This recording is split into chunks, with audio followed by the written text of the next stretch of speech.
വിശ്വപ്രസിദ്ധമായ തൃശൂർ പൂരം കൊടിയേറി.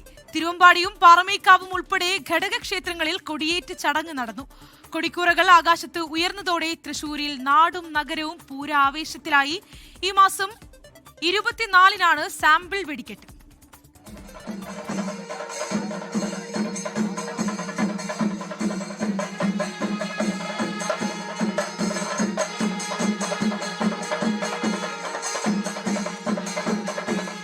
ഘടകക്ഷേത്രമായ ലാലൂർ കാർത്യായനി ദേവി ക്ഷേത്രത്തിൽ രാവിലെ 8:15 തൃശൂർ പൂരത്തിന്റെ വരവറിയിച്ചുകൊണ്ടുള്ള കൊടി ഉയർന്നത്.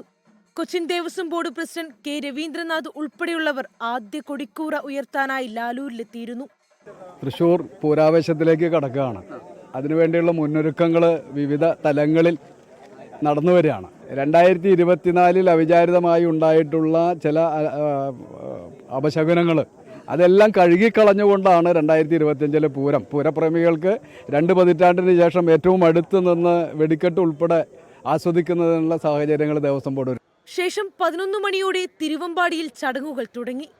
11:30 ആർപ്പോവിളികളുടെ അകമ്പടിയിൽ കൊടിയേറ്റം.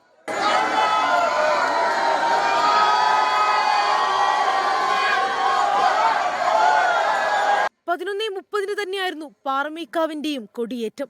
വടക്കുന്നാഥനെ സാക്ഷിയാക്കി ഗജവീരന്മാരുടെ അകമ്പടിയോടെ പാറമേക്കാവിലെ തിരുമുറ്റത്ത് മേളപ്പെരുക്കം.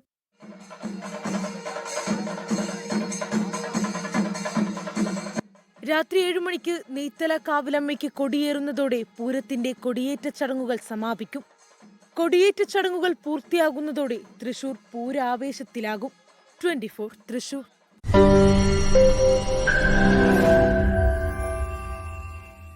ലോകത്തെവിടെയായാലും ഏത് സമയത്തും 24 വാർത്തകളും ഓഗ്മെന്റഡ് റിയാലിറ്റി പാക്കേജുകളും എക്സ്പ്ലെയിനറുകളും വിശദമായി കാണാൻ ഞങ്ങളുടെ യൂട്യൂബ് ചാനൽ നിങ്ങൾക്ക് സബ്സ്ക്രൈബ് ചെയ്യാം.